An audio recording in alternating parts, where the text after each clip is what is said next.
Nah, di mana terjadinya riba di dalam kredit? Nah, terjadinya Ketika harga yang disepakati di awal, nah itu ada penambahan lagi pada Ada saat penambahan lagi. proses pembayarannya, Oke, Pak. misalnya kayak seperti ada denda keterlambatan, Pak. Gimana sih Pak dengan emas, Pak? Nah, kalau emas itu memang secara hukumnya itu tidak boleh dikreditkan. Austol. Nah, sama juga mohon buat teman-teman nih ya, buat teman-teman yang mungkin masih awam ini, saya merinding Pak, soalnya keluarga saya banyak yang terjebak akan hal ini. Kalau kita ngambil kredit barang, misal contoh aja, misalnya motor Pak, misal motor 20 juta. Kalau misalnya kita kredit, itu bisa harganya jadi 30 juta Pak. Betul. Misalnya kita kredit. Tapi kalau pinjaman uang Pak, misal pinjaman uang di bank, itu pinjaman 20 juta, itu paling kembaliannya jadi cuma 23 juta Pak. Jadi sangat banyak Pak yang itu beranggapan ya mending pinjaman uang. Ya, betul. Terus uangnya nanti beliin ke motor secara cash. Jadi gini sih kalau saya menanggapi masalah ini, itulah pentingnya kita belajar mungkin. Nah, itu. Coba kita pelajarin dulu seperti apa hukumnya riba, bagaimana ancaman-ancaman terhadap riba gitu ya. Nah, itu kewajiban kita sebagai seorang muslim itu kan belajar. Iya, Pak. Ya. Karena gini Pak, hukumnya juga untuk orang yang belum tahu dan orang yang sudah tahu itu kan beda. Iya. Ya, gitu. Nah, cuman kewajiban kita adalah belajar. Kita harus belajar bahayanya riba seperti apa gitu. Karena salah satu penyebab utama inflasi di seluruh dunia itu boleh dicari, boleh googling, baca-baca. Salah satu penyebab utama gitu, penyebab inflasi itu adalah riba. Jadi banyak efek-efek dominonya yang dihasilkan oleh riba itu sangat-sangat banyak. Persentasenya sih Pak, kalau saya bilang untuk di zaman sekarang Pak ya, persentasenya itu misalnya dari 100% Pak, mungkin yang merasakan baik buruknya, atau baik itu sebenarnya bukan baik juga sih Pak, mungkin Manfaat. belum didapat, Ya. belum terjadi hal buruknya. Mereka merasakan itu sebagai manfaat gitu loh. Mungkin yang terasa manfaatnya itu paling cuma beberapa persen Iya, betul, Pak, betul. paling cuma 20%, sisanya 80% itu nggak ada Pak. Bener. Parah ya. Iya parah Ya sih. itu kenyataan gitu ya yang terjadi saat ini.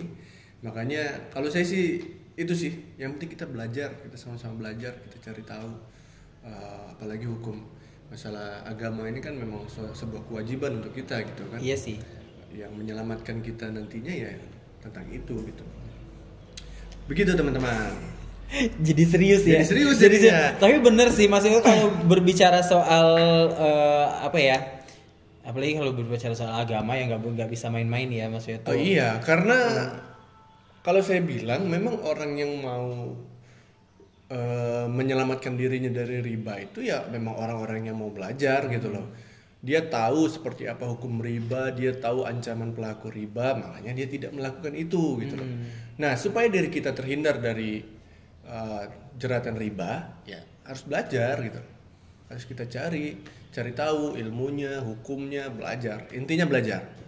Jangan sampai kita mengikat diri kita ke sesuatu yang membinasakan gitu loh. Wow. Wah, kacau. Kita kembali ke kredit deh. Kita kan Oke. lagi ngebahas kredit gitu Iya. kan. Iya. Jadi kalau saya bisa tarik sebuah kesimpulan bahwa ketika kita mau melakukan akad kredit, yang harus kita ketahui pertama itu akadnya, seperti apa akadnya gitu ya. Iya. Akadnya misalnya ini harga aslinya 10 juta. Ternyata di akad kreditnya jadi 12 juta. Ya itu sah saja sebenarnya. Sah-sah aja. Itu nggak masalah gitu loh. Selama pembayarannya nanti sesuai dengan yang sudah disepakati. Iya. Tidak ada lagi biaya di luar akad. Nah, itu yang harus sama-sama kita pahami, sama-sama kita ketahui. Selama tidak ada biaya lagi di luar akad yang sudah disepakati di awal, itu hukumnya boleh-boleh aja. Itu sah. Secara hukum jual beli itu sah. Mau harganya 10 juta dijual lagi 30 juta itu nggak masalah gitu. Yang penting penjual dan pembeli sepakat gitu. Nah, kalau misalnya harganya 10 juta dijual lagi harganya 10 juta 500 perak misalnya. Tapi ternyata nanti berjalannya waktu ada lagi biaya di luar itu. Nah, itu nggak boleh. Biaya yang di luar akad tadi udah termasuk ke dalam riba. Ya, Oke. makanya kita harus tahu dulu akadnya. Gitu. Intinya itu sih untuk hukum jual beli kredit secara syariah gitu. Jual beli ini ada juga konsumen nih Pak. Nih saya ini menyambung dari pertanyaan kalian meskipun sudah saya jawab, tapi mungkin nanti bisa dijelaskan lagi. Jual beli kan boleh tawar menawar. Nah, boleh. Itu apakah harganya harganya memang harus segitu yang kalian tentukan? Apa nggak boleh kurang? Oh, sebenarnya boleh. Sebenarnya bisa aja, nggak masalah kalau mau nawar gitu. Cuman nanti setelah ditawar, ya segitulah harga yang kita tetapkan di akad gitu. Nggak masalah kalau masalah tawar menawar. Boleh kok nawar aja. Tinggal masalah disetujui atau enggak kan gitu. Iya sama juga kayak ini Pak ya. Karena saya menyampaikan dengan konsumen, apalagi yang bertatapan muka langsung ya. Betul, jual beli itu boleh tawar menawar.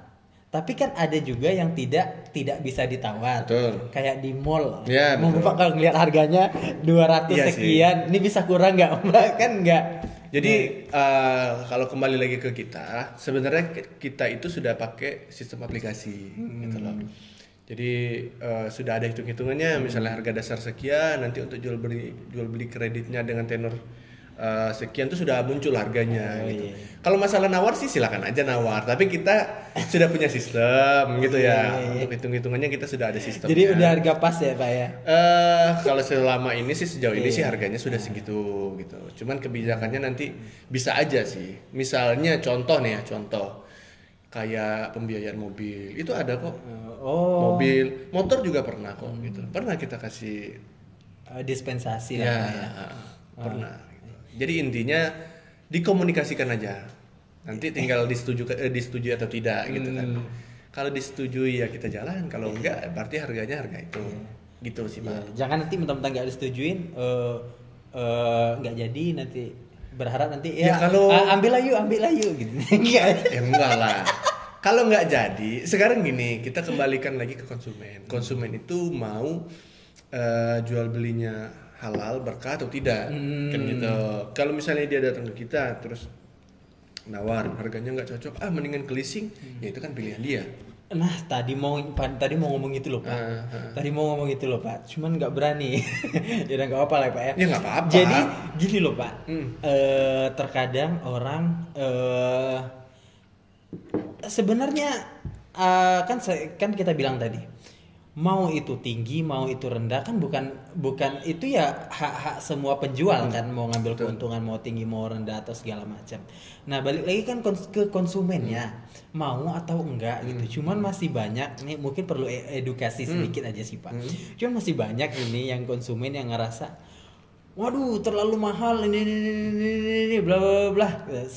Kenapa mereka bilang seperti itu? Karena kita kan transparan Pak.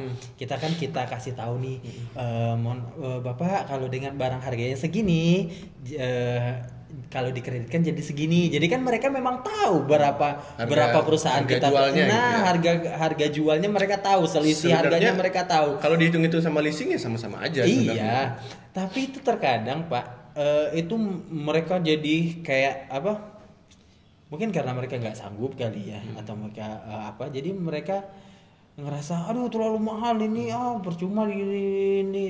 Jadi ada omong miring lah yang sampai ngejudge kita riba berkedok agama lah dan segala macam. Iya. Itu mungkin banyak sih saya temu juga tuh di media sosial yang kayak gitu tuh. Iya sampai iya. Ya sebenarnya gini sih, kalau saya menanggapi hal seperti itu, mungkin tidak semua orang juga setuju dengan apa yang kita lakukan. Nah, relatif ya Pak. Iya, jadi wajar kan kalau orang melakukan sesuatu demi menyelamatkan saudara seiman itu. Ada aja yang nantinya mungkin nginjak. Karena begini, intinya yang harus kita pahami adalah satu ya. Kita ini mau menyelamatkan saudara-saudara kita dari jeratan riba gitu. Karena gimana pun satu orang yang akad di sini berarti kita sudah menyelamatkan satu orang dari transaksi riba gitu ya. Nah, kalau kita kembali lagi masalah harga, kalau masalah harga Pak sebenarnya relatif sih. Iya. Kalau saya bilang itu sih sudah tinggal bicara masalah apa ya? satu lagi ya, hukum kita memberikan hutang itu, kita harus tahu bahwa yang kita hutangi itu mampu membayar, gitu loh. Kalau kita kasih orang yang tidak mampu membayar, itu sama aja kita zalim juga, Pak, gitu loh. Nice. Nah, makanya akhirnya kita kembali lagi ke situ juga sebenarnya. Kita juga nggak asal-asalan kasih kredit gitu ya. Nah, itu Pak, tadi saya mau ngomong soal itu juga, Pak. Ngomong aja nggak apa-apa gitu. Enggak, Kita kan ini bicara apa adanya. berarti ini beliau Bapak tukang mancing, Pak. Enggak sih. Maksud saya nyampaikan apa adanya aja gitu. Nah, Karena memang kenyataannya seperti itu, ya memang harus kita sampaikan. Soalnya gitu. Pak, nih semenjak saya berkecimpung di dunia ini, ini banyak saya dengar Pak. Mentang-mentang pakai nama agama memudah-mudahkan dalam berhutang dan segala macam gitu, Pak. Padahal kan kita nggak ngelakuin itu, Pak ya. Maksudnya tuh ini ya mungkin dalam 1 bulan itu misalnya 100% pengajuan, misalnya 100% pengajuan, paling di ACC cuma 20%. Ya. Iya kan, kenyataannya gitu. Kalau saya sih menanggapi udahlah, nggak usah dihirauin, nggak usah dibahas. Ya mungkin itu adalah salah satu cara saudara-saudara kita mengingatkan, mungkin ya mereka peduli sama kita, tapi ya udahlah gitu. Tujuan kita di sini adalah menyelamatkan orang dari transaksi riba. Udah fokusnya di situ aja.